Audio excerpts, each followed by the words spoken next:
болмайды дейді. Сондықтан оны сен қанша жердің теплицада ұста, су бер, үйт, бүйт, дәріден қорға, максимум 40-50 жылдан кейін ол бәрі қартайып өліп қалады. Алғашқы мүмкіндік, оған сол өте күтімі мощный болды деген күннің өзінде 50 жылдан 60 жылдан артыққа уже саған мүмкіндік бермейді. Біздің де мүмкіндігіміз сондай.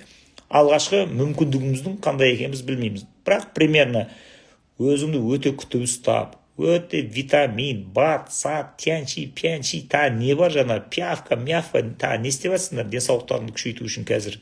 Тауға шығатындар, ретриттер, витаминдер, жағы, бетіне маска жасайтындар, иглотерапия, не бар уже, ауруларыңды азайтып, өмір сүру мүмкіндіктерін көбейтетін заттардың бәрі. Соның бәрі тек алғашқы мүмкіндіктің шеңберінде ғана жасайды. Бәрі ол мүмкіндік сарқылады, таусылады, өлесін.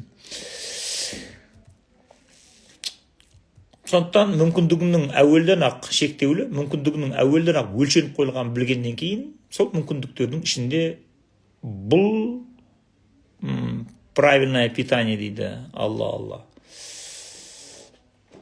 Тағы да бір марафондарың бар еді, бір шөп шалам бәрін тойып алып, күніге таразға тартылып, аяқтарын суретке түсіріп бір-біріңе жіберіп отыратын. Ол не еді? Жер планетасындағы тіршілік иелері жарылыстың кристалданып қалған түрі деуге де келеді. Олар ішінде буырқанған энергиясы болса да түрлі формаларға құйылып, Құдайдың қаһарынан қорыққаннан тасып қатып қалған сияқты дейді. Қызық дейді. Хиджама дейді. Сол ПП дейді. Правильное питание деген ма? Суға түсетіндер дейді. Правильное питание қайта дұрыс қой дейді. Дұрыс қой, аңсат, бәрі дұрыс, ешкім теріс деп жатқан жоқ, дұрыс емес деп жатқан жоқ. Соның бірақ бәрі соның алғашқы мүмкіндіктің ішінде жүрді сол деп жатыр. Сен правильное питаниені мощный жолға қойып, азынан кешке дейін петрушка жеп, өскеменнің балын, жаңағы яблочный уксусқа араластырып ішкен кезде сен мәңгілік өмір сүріп кетпейсің ғой.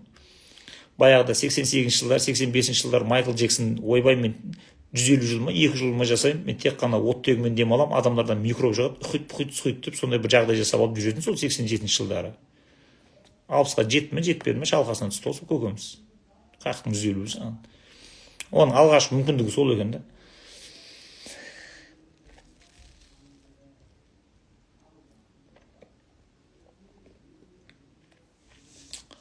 Жер планетасындағы тіршілік иелері жарылыстың кристалданып қалған түрі деуге де келеді. Олар ішінде буырқанған энергиясы болса да түрлі формаларға құйылып, Құдайдың қаһарынан қорыққаннан тасып қатып қалған сияқты дейді. Былай қарап тұрса, шынымен де дейді, біреу зебра болып жүр, біреу жылқы болып жүр, біреу тасбақа болып жүр, біреу адам болып жүр. Бәрі тас пұт сияқты ғой дейді. Бірақ барып іштеріне үңілетін болсаң, іштеріне бешеный энергия қайнап жатады дейді.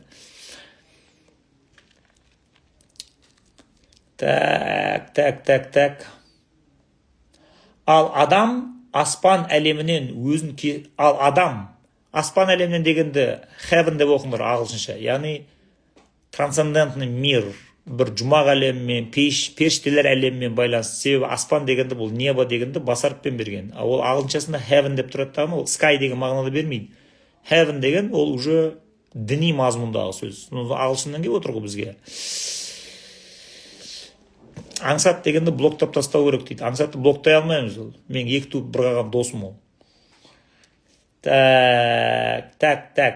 Ал адам heaven, яғни періштелер әлемін, аспан әлемінен өзін кесіп тастағасын, және осы құлдырауын бір емес бірнеше рет қайталап, алғашқы құлауынан соңында болмысы жылдан жылға одан сайын тағырылып барады дейді. Блин, өлтірді бар ол өш жерін. Осыған ырза болдым да. Сонымен адам аспан әлемінің өзін кесіп тастады. Все, болды, ол ғайыпта ештеңе де жоқ. Періште өтірік, пайғамбар, аферист, Құран қолдан жазылған, общем, ой. Қайдағы жоқ. Осындай күфірлік әңгімелердің бәріне үйренді дағыны, бойы үйретіп алды ғой енді осыған. Енді не болды дейді, аспан әлемінің өзін кескеннен кейін дейді. Осы құлдырауын бір емес бірнеше рет қайталады. Яғни падение. Уже адамның қара бет болуы, жұмақтан біз мысалы бір рет айтамыз ғой. діни мазмұн бойынша fall, падение, яғни адамның жұмақтан қуылуы, құлауы, сүрінуі бір ақ рет болды. Адам ата тыйым салған бидайды жеп қойды, жерге былш ете қалды деп. Бұл айтады, жоқ, ол бір былш ете қалғанмен тірлік бітпейді дейді. Ол жерге алғаш рет былш ете қалған кезінде әлі ол пайғамбар еді дейді. Одан кейін қанша рет құлады бұл. Енді бұл мынандай аналогия жасап отыр. Сен дейді ол адам ата құлап қалды. Деме сен дейді. Сен өзіңнің өміріңді сол жерден баста дейді. Сен осы өміріңде неше рет сүрінетініңді білесің бе дейді, падение дейді. Соны айтып жатыр. Адам аспан әлемін жапқаннан кейін Құдайдың құтты күні бұл рухани құлдыраған үстіне құлдырап, рухани сүрінген үстіне сүрініп, құлаған үстіне құлап, бұл уже падениесі көбейіп кетті бұның дейді. Башқада бір фол емес, 100 ба, 1000 ба, білмеймін қанша фол күткен уже. Қайталап оқимын. Ал адам аспан әлемінен, періштелер әлемінен, тәңірлік әлемінен өзін кесіп тастағасын. Және осы құлдырауын бір емес, бірнеше рет қайталап алғашқы құлауынан соңда болмысы жылдан жылға одан сайын тарылып барады. Көрдің бе, уже адам кетіп баратыр. Мысалға адамдардың падениесінің тоқтаусыз көбейіп баратқанын адамнақ білуге болады. Мысалға қазіргі Енуға барып өткенде мен әңгімелесіп отырсам, біздің кезімізде жатақханада біз бірге тұрдықтағыны, жатақханада керемет, кім қай курс, ешкімнің шаруасы жоқ. Кіммен көріс тұрасың, содан нан сұрап жей беретін тұғымыз, содан бәріміз бір нанды бөліп жеп. Қазір міне жатақханада баяғы бірге тұрған курстастармен 2 курс жоғары, 2 курс төмен бәрімен араласа береміз. Қазірлер параллельный группада отырған студенттерді танымайды, азынан кешкен телефон шұқылап отыра береді. Ойбай, жатақханада тұратын өзі сол. Баяғыда біздің кезімізде жатақханада картошка сұрап алу, пияз сұрап алу, нан сұрап алу ешқандай да западло емес еді. Қазірлер не? Біреудің бөлмесіне бар, уже нан сұрау деген ұят саналды. Алла, сақтай көр. Мә, да такой степень түсіп кеттіңдер ма не сонда? Қазіргі жастар деген вообще ондай нанды бөлісу, картошканы бөлісу, бір бөлмеге тамақ істеп, бәрі жиналып жеу деген атымен жоқ. Вот падение, да? Енді ауылға қарай барсаң, мен ауыл тынды.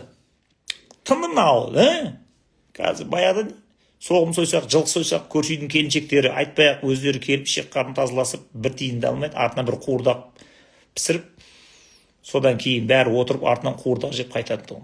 Қазір мал сойып жатсаң, келінің жіберсең, бірдеңе төлейсің ба? Келін бос емес, анам. Не әңгімесі ол? Ауыл сондай деңгей. Вот падение саған дейді. Тағы да кетті дейді. Ол ештеңе емес. Баяғы біздің кезімізді айтсай сен, өлә, біреу той жасайды десе, ауылдың бүкіл қатын-қалаштары үйдегі кілемдерін стенадан шегеден жұлып алып, келіп палатканың айналасын айландырып кілемлетін еді ғой. Қазір бар ма? Мә саған. Тасбақада жоқ. Паласта бермейді саған.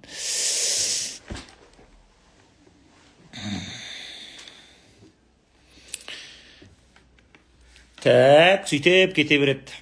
Бұрын ауылда шөп түсіреді, анау түсіреді, мынау түсіреді. Асарға айтпай, өздері келеді, пәленшеңінде осында шөп түсіреді, бар шөбін жинасып келеді, сабан таситын тұғын. Қазір әкесі ұрып келтіре алмайды. Ақша төлесін ғана келеді, оңбағандар. Шетен капиталист, несчастный буржуй. Өстеп, арғарай кете берсең, арғарай өстеп, падение жүріп жатыр енді. Міне уже соны айтып жатыр мынау. Аспан әлемін жапқаннан кейін адам бір рет падение болған жоқ дейді, бір рет шалқасына түскен жоқ ол дейді. Ол 20 жыл сайын, 15 жыл сайын құлдырап жатыр ол дейді уже. Енді алғашқы құлауынан соң да болмысы жылдан жылға одан сайын тарылып бара жатыр дейді. Су жетседі дейді. Құлау дейді. Бір рет болған тарихи оқиғаны емес дейді. Автор үшін бұл дейді. Әр адамның ішінде қайталанады, әр дәуірде қайталанады. Қайталанған сайын адамның әлемі тарыла түседі дейді. Яғни адамның кеңістігі бұрын аспан мен жер еді дейді. Ойбай, аспан мен жердің арасында жүретін еді. Ойбай, мынау әулие емес, жаңағыдай осындай ғайыпқа ұшпайды, пәлен пәшін миғражы көтерілмейді деп айтатын еді дейді. Кейін тек жер қалды дейді. Мына аспанның мәнін түсінбейді, тек жердің бетін жайпап жүр деп. Енді не болды дейді. Кейін жер де тарылды дейді. Енді бұл жерді бөліп алу, оны қоршап тастау деген бәле шықты дейді. Пайда, ләззат, кейін не болды? Тек менің өзім. Сол негіз болды дейді. Сонда ақырында нәпсімен оның қорқынышы ғана қалды дейді. Бұл тарылып бара жатқан әлем дейді. Тарылған үстіне тарылып жатыр, тарылған үстіне тарылып жатыр, тарылған үстіне тарылып жатыр дейді. Және осы тоқтаусыз тарылу процесіне түсіп қалып, ішкі дүниесі тарылып бара жатқан адамдардың бәрі аманда кеңшілікте өмір сүруді жақсы көретін ақкөңіл, жомарт адамдарды ауру, оңбаған, тағы не? Абырой жинағыш, әдейі кестейді деген сияқты осындай айыптармен іші тар адамдар, қазақша ол не дейді? Ішіне пышақ айналмайды, ішіне ши айналмайды.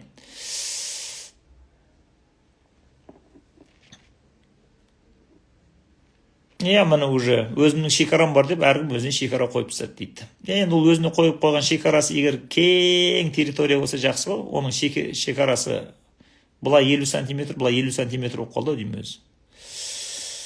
Енді қызықты қараңдар сендер. Енді қызығын оқимыз. Адам бейшара құлай ақырында жоғарғы әлемдегі шындық пен құндылықтарды сезіп байқап тұратын интуициясын бір жола жоғалтып тынды дейді. О, сорлы. Өз қызың ыдыс жудым деп 1000 теңге бер дейді. Ой, біраз жерге барып қаппыз ғой, Міне жағымпазданып жақсылық жасап жүр деп айтады дейді. Так, адам бейшара құлай ақырында жоғарғы әлемдегі шындық пен құндылықтарды сезіп байқап тұратын интуициясын жоғалтып тынды. Осылайша өзінің шынайы болмысынан да төмен деңгейге құлдырады. Ниже плинтуса деп жүргендерің осы болса керек.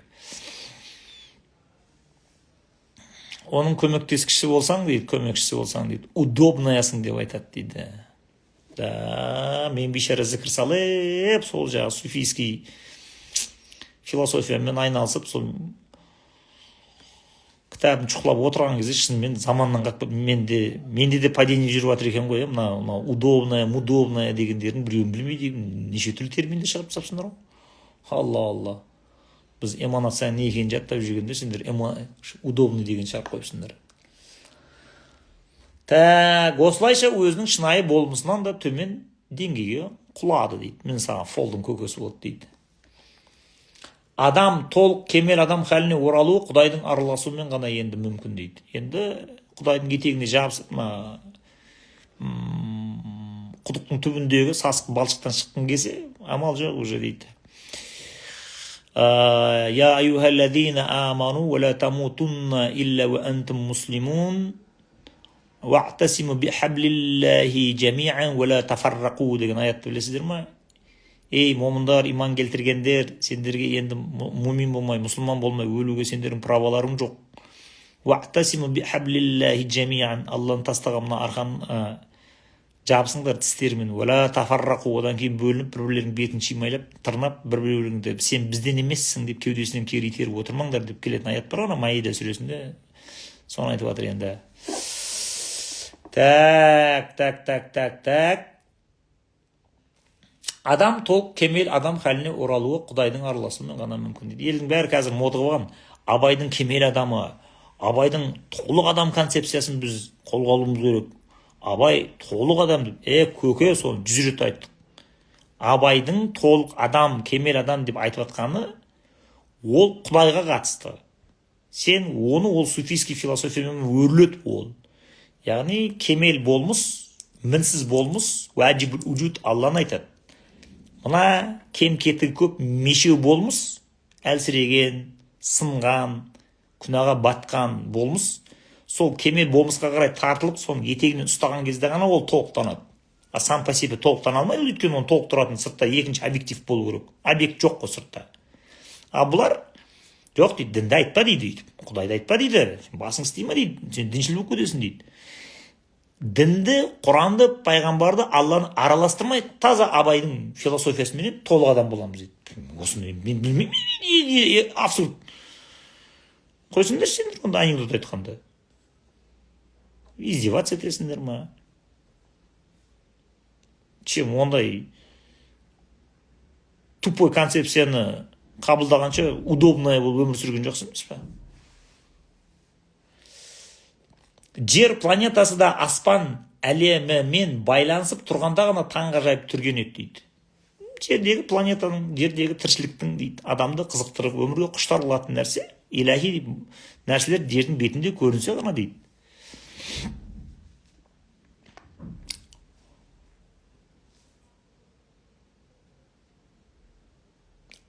Жер планетасы да аспан әлемімен, періштелер әлемімен байланысып тұрғанда ғана таңғажайып түрген еді.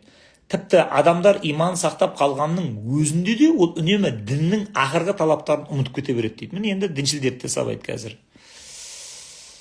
Жаңағы сұрап отыр ғой енді ойбай, жаңағы діндегілер қатырмайды ғой деп. Олар таямайды қазір.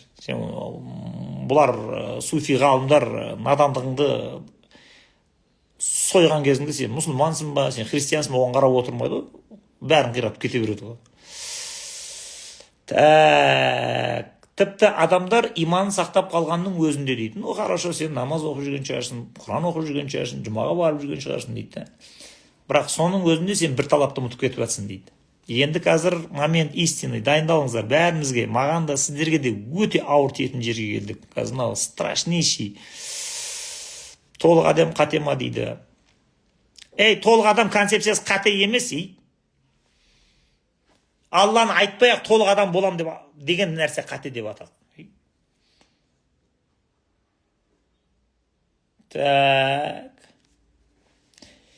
Ал дайындалыңыздар.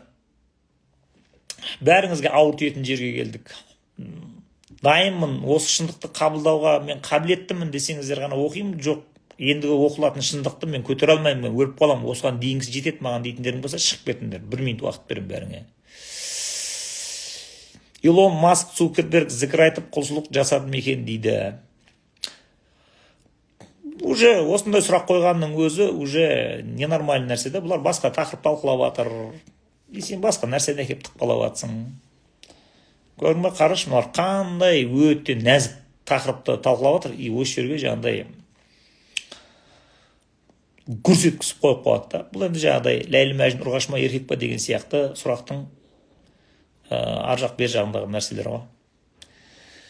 Ал бұл мақаланың естеріңізде болса 5-6 бетінде Илон Масктың да Цукербергтің де бәрін текстеп тастаған тұғын бұл. Ал дайын болсаңдар оқимын онда.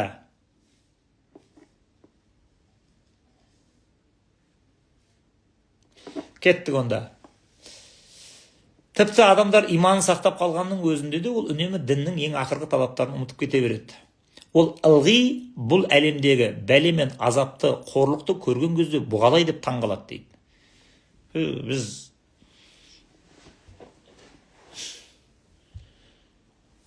Біз намаз оқып жүрміз, құлшылық қылып жүрміз. Нағып біз бәледен көз ашпаймыз деп таңғалады дейді. Оның ойына бұл көрген қорлығы мен шеккен азабы Құдайдың рахымы болуы да мүмкін ғой деген ой кіріп те шықпайды дейді. Яғни трагедиямен сен ұстасқан кезіңде, как раз таки сен бәле батармен жағаласа кеткен кезіңде, сонымен ұстаса кеткен кезіңде сенің ішіңдегі қаһармандық потенциал бұрқ етіп оянады. А сен трагедиямен ұстаспадың ба? Проблемамен күреспедің ба? Все, болды, ол көбейген үстіне көбейе береді дейді. И притом сен ашылмайсың дейді. Сенде қаһармандық рух оянбайды дейді. Сен таптап тастайды қазір дейді. Басқа түскен нәубеттер де дәл көзіңе тартылған пердені жыртып жіберетін өлім сияқты бұл дүниедегі иллюзияны қағып түсіреді дейді. Біз қыздар, жизнь прекрасна, қыздар, өмір деген керемет деп бәрі көздеріне розовый очки киіп алып, біресе жаңағы Стамбулдан сәлем жолдап, біресе Дубайдан сәлем жолдап, біресе жаңағыдай Қытайға барып, киттердің, дельфиндердің шоуында суретке түсіп, бүйтіп жүреді ғой. Анау қаңғып жүр. Сен балаң өсіп жатыр. Оның бәрін репетиторға, көмекшіге, үйіне айтындарға бір бәлдер беріп қойған. Кішкентай бала шешесінің мейірім махаббатымен, сосын әкесінің қатал тәрбиесіменен, екеуінің мейіріммен, сосын қаталдықтың екеуінің ортасында тұрып адам болады негізінде. Бұл балдар туып алды да, енді ол өзінен өз шешенің мейірім махаббатынсыз, әкенің қамқорлығы қаталдығысыз өзінен өзі тәрбиешіге репетиторға беріп қойса өзінен өзі өсе береді дейді да, туып тастап кетіп қалады. Сонымен үшін ол киттердің жаңағыдай кашалоттардың, дельфиндердің шоуын көріп жүр Қытайда. Сөйтіп көзіне розовый очки алып қыздар деп жатқан кезде бір трагедия келеді да, жағыңнан сақ еткізіп салып жібереді дейді. Сол кезде көзіңдегі розовый очки ұшып кетеді сенің дейді. Сол кезде білесің сен дейді. Көрдің ба, нақ мысал ғана қыз ауырып қалғандар, баласы ауырып қалғандар, біз ауырып, жүрегіміз ауырып кетеді, мысалы сбор ашып ақша жинап жатады ғой. Солармен сен сөйлеш, сол бала бағып отырғандармен. Мен мысалы біреуді білем, 14 жыл ма, 15 жыл ауру баланы бақты. Сұмдық философ, сұмдық қайраткер болып кетті ғой анау. Әкесі де, шешесі де сол баланы баққан. Мен таң қалдым мен ананы. Соны айтып жатыр. Басқа түскен нәубеттерде дәл көзіңе тартылған пердені жыртып жіберетін өлім сияқты бұл дүниедегі иллюзияны қағып түсіреді. Бір бәлеге ұрынып әзер дегенде аман қалған адам өлместен бұрын өлуді меңгеріп, өзгерген санасымен ажалмен жекпе-жек шығып, оны жеңуді меңгереді дейді. Яғни бір трагедия баңқ етіп ұрып көзінде розовый очки ұшады ғой енді дейді. Ол кезде де ұшпай қалатындар бар, розовый очкилер дейді. Мүмкін. Her şey olabilir, Türktер айтпақшы. Біреудің очки ұшып түседі, біреудің очки ұшпай қалуы мүмкін.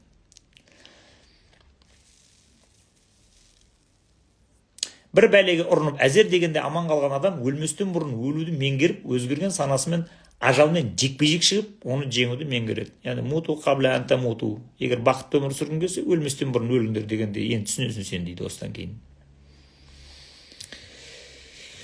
Мағжан жағаласа бермей отыр, балдар репетиция жасап жатыр, тиішіп отыр енді.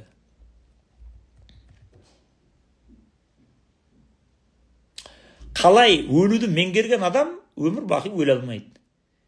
Елдің дені, міне келдік енді бағанаға айтылған шындыққа.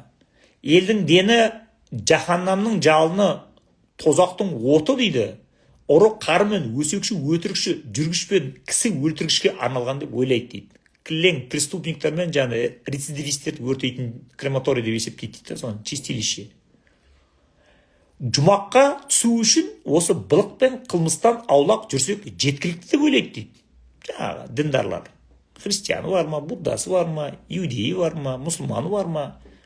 Өздерін жаңағыдай оқитын намазынан морально снотворный жасап алады. Яғни өзін пәк қылып көрсетуге тырысатындар. Енді оларға да келді кезек.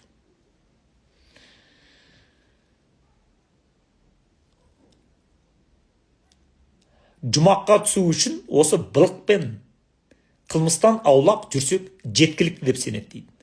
Шындығында адам жаны Алланы сүймегені үшін ғана азапқа қалады дейді. Мұны айтайын деп отқаным.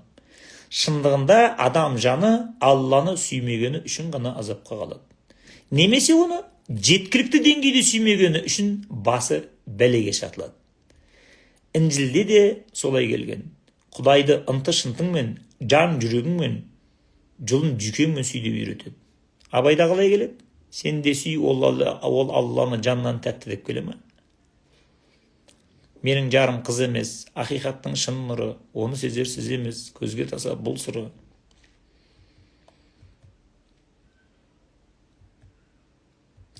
Құранда да келеді бұл.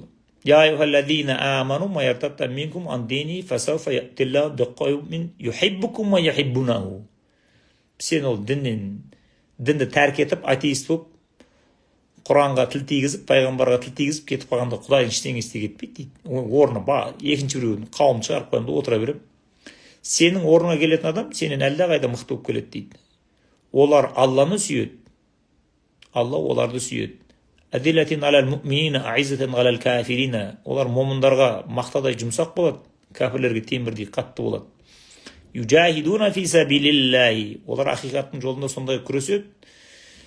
Вала южахидуна фи сабилиллахи вала яхафуна лаумата лаим. Олар қоғамдағы өсек-пөсек, жаңағыдай тролль тету, текпілеу жан-жағынан әлеуметтік желіде оны бұрқыратып, басына помой төгу деген сияқты қаңқытпейді дейді оған.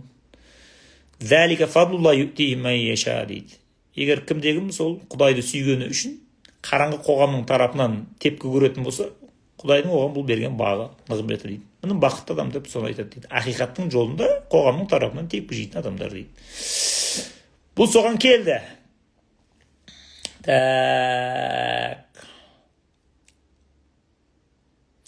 Құдайға деген сүйіспеншіліктің болмауының неше түрлі қылмыспен байланысты болу міндетті емес дейді.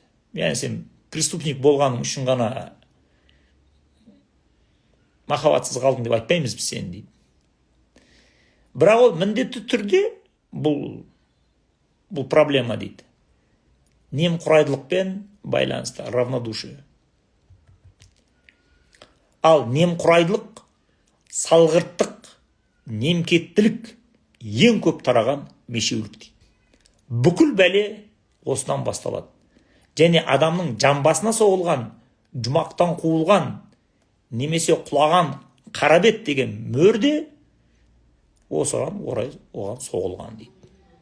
Вот, пожалуйста.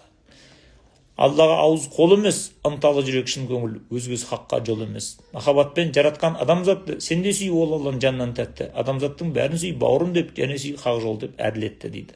Бар екенбіз ғой, біраз адамдар. Құдайдың дидарына ғашық болмасаң, ілімінің де керек емес деген сияқты ма дейді. Енді ары қарап мен тәпсірлемеймін, не істеймін енді? Мынаны оқыдық, өзіңіз түсініп отырсыз енді. Онсыз түсініп тұрған адамды нұқи берудің не қажеті бар енді? Осы жермен тоқтадық. Енді бір 5 бет қалды, соны бір күшейтіп бітіріп тастасақ. Ой! Шыңғыс! Дайынсыңдар ма? Келіңдер. Енді осыны бір шегелеп қояйық.